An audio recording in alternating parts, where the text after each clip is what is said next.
Est-ce que vous pouvez suivre la procédure de validation d'une déclaration préalable de travaux?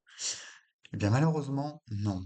À savoir que nombreux sont les services de l'urbanisme qui refusent de communiquer le suivi des procédures de dépôt d'autorisation d'urbanisme aux personnes concernées pour une première part, et d'autre part, ils refusent aussi l'accès à ces mêmes informations pour des personnes cherchant à s'informer sur des autorisations d'urbanisme déposées par un voisin, par exemple.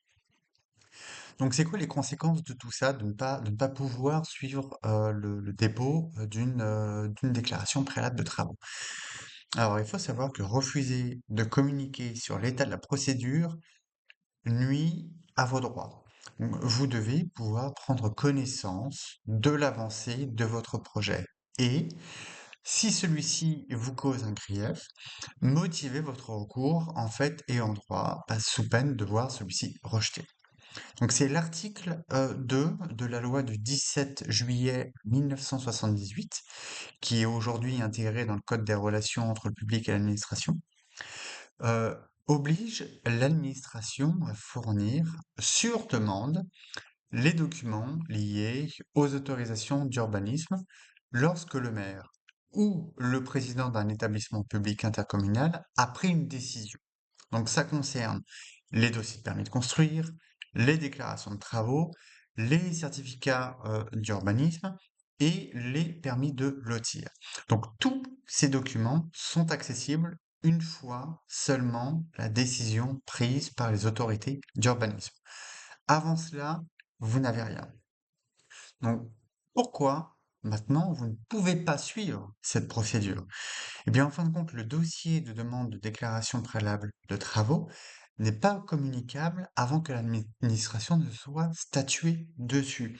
En fin de compte, les documents sont considérés comme préparatoires et ne sont donc pas soumis à ce moment à l'article L 311-1 du Code des relations entre le public et l'administration. Donc la communication de cette procédure ne concerne que toutes les pièces obligatoires du dossier présentées au maire selon le Code de l'urbanisme, et ainsi que toutes les autres pièces du dossier comme des avis des services de l'État, comme la DDE, comme des avis des architectes des bâtiments de France, des services de voirie, etc. Tous les plans aussi et descriptifs de votre projet, y compris ceux des architectes, vous sont aussi communicables. Attention quand même, la commune peut vous facturer des photocopies de tous ces documents que vous demanderez de partager.